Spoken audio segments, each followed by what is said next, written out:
Bonjour, je suis la capitaine Peggy Aliman et je suis analyste comportementale au département des sciences du comportement.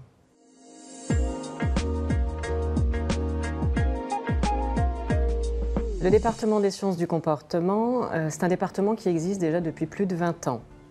Il est actuellement composé de 4 analystes comportementaux et de 2 enquêteurs spécialisés et expérimentés dans le traitement des affaires criminelles. Ce département, il propose l'analyse comportementale comme un outil d'aide à l'enquête auprès des unités de recherche.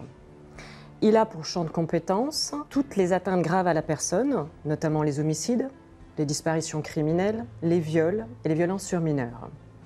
Nous avons 3 principales missions. La première mission, l'analyse de scènes de crime.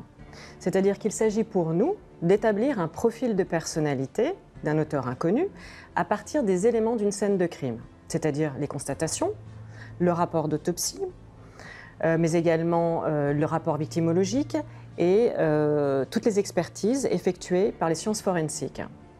Il va être question pour nous d'essayer d'apporter des éléments de compréhension sur le fonctionnement psychologique de l'auteur, sur ses motivations, mais également sur la dynamique du passage à l'acte et enfin sur son niveau de dangerosité.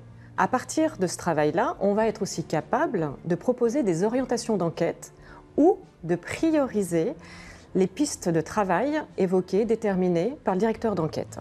Ce sera la détection du phénomène sériel. Il s'agit pour nous de faire une analyse comparative de plusieurs affaires criminelles à partir de critères de scènes de crime, mais aussi à partir des caractéristiques des victimes ou encore du profil de personnalité de l'auteur. Ce travail va nous permettre de vérifier si plusieurs affaires criminelles peuvent être rapportées à un seul et même auteur et donc de constituer un phénomène sériel. Enfin, notre troisième et dernière mission consiste à préparer et assister les auditions de garde à vue.